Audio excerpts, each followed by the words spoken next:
যেদিন থেকে বিএলওরা কাজ শুরু করবেন সেদিন থেকে বিএলএদেরও সঙ্গে থাকতে হবে, বিএলওদের সঙ্গে বিএলএদেরও বাড়ি বাড়ি ঘুরতে হবে, সমস্যা হলে সেখানেই সমাধান করতে হবে, প্রতিবাদ করতে হবে, নির্দেশ লাভপুরের তৃণমূল বিধায়ক অভিজিৎ সিংহর।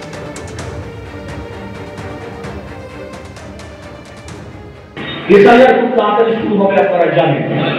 যারা বুথ লেভেল এজেন্ট হয়েছে বিএলএ তারা কিন্তু বলেন, যেদিন থেকে বিএলও অর্থাৎ বুথ লেভেল অফিসার যে গ্রামে যে বুথে তিনি গিয়ে বাড়ি বাড়ি জিজ্ঞাসাবাদ শুরু করবেন, সেইখানে যিনি আমার দলের বিএলএ আছেন ওই বিএলওর সাথে ওই সরকারি আধিকারিকের সাথে আপনাকেও বাড়ি বাড়ি যেতে হবে। এই জায়গাটা পরিষ্কার করে জেনে যান, বুঝে যান। সমস্যা যদি হয় ওইখানেই তার সমাধান করতে হবে, প্রতিবাদ করতে হবে। কোন ন্যায্য বা যোগ্য ভোটারের একটা নামও বাদ যাবে না।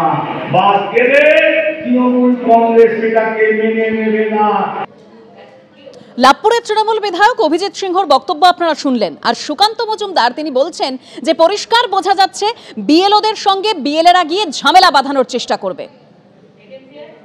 দেখুন, তৃণমূলের বিধায়কদের এবং অন্যান্য নেতৃত্বরা তৃণমূলের এর আগে যেভাবে এই এসআইআর নিয়ে ধমকানো চমকানো, রক্তগঙ্গা বইয়ে দেয়া, লন্ডভন্ড করে দেবো এই ধরনের শব্দ ব্যবহার করেছেন, পরিষ্কার বোঝা যাচ্ছে এর উদ্দেশ্য হচ্ছে বিএলওদের সাথে গিয়ে সেখানে একটা ঝামেলা পাকানোর চেষ্টা করা তৃণমূল কংগ্রেসের তরফ থেকে হবে। নিয়ম অনুসারে বিএলওরা যে বিএলওদের সাথে বিএলএ যেতে পারে, কোনো অসুবিধা নেই, কিন্তু সেখানে গিয়ে ঝামেলা পাকানো, ঝামেলা তৈরি করা এই ধরনের মানসিকতা নিয়ে করলে পরে কিন্তু তাহলে বিএলওদের সুরক্ষা কম্প্রোমাইজ হবে এবং নির্বাচন কমিশনকে তার উপযুক্ত ব্যবস্থা নিতে হবে। এসআইআর নিয়ে হুঙ্কার বিরোধী দলনেতা শুভেন্দু অধিকারী। এসআইআর এর নাম বাদ যাবে কত? মিনিমাম 1 কোটি বাদ যাবে। শুরুতেই 29 লক্ষ বাদ চলে গেছে, 13 লক্ষ মৃত আধার ডিঅ্যাক্টিভেটেড হয়েছে। বাঁচাবে কি করে তৃণমূল? ডাবল ট্রিপল এন্ট্রি কত? 16 লক্ষ। শুরুতেই 29 লক্ষ ভোকাট্টা।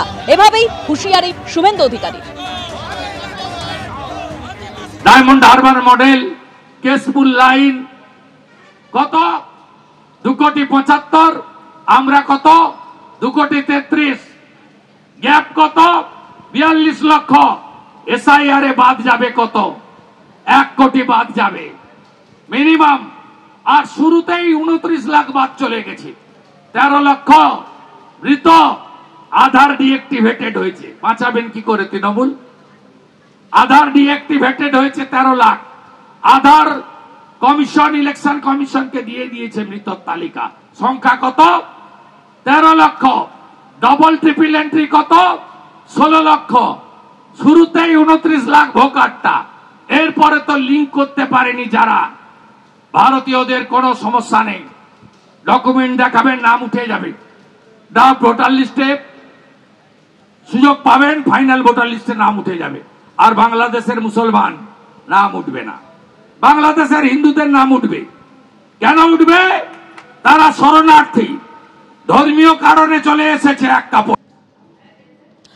অন্যদিকে বীরভূমে তৃণমূলের কোর কমিটির আহ্বায়ক অর্থাৎ অনুব্রত মণ্ডল তিনি আবার হুঁশিয়ারি দিয়ে বলছেন, কারো ক্ষমতা নেই ভোটে নাম বাদ দেয়। আমরা উড়ে এসে জুড়ে বসিনি, আমরা বাংলাদেশ থেকে আসিনি। ক্ষমতা নেই বিজেপি সরকার ভোটার লিস্ট থেকে বাদ দেবে। রাজ্যে এসআইআর এর প্রস্তুতির মাঝেই এই হুঁশিয়ারি অনুব্রত মণ্ডলের। কারো ক্ষমতা নাই ভোটে বাদ দেয়, আমরা উড়ে এসে জুড়ে বসি নাই।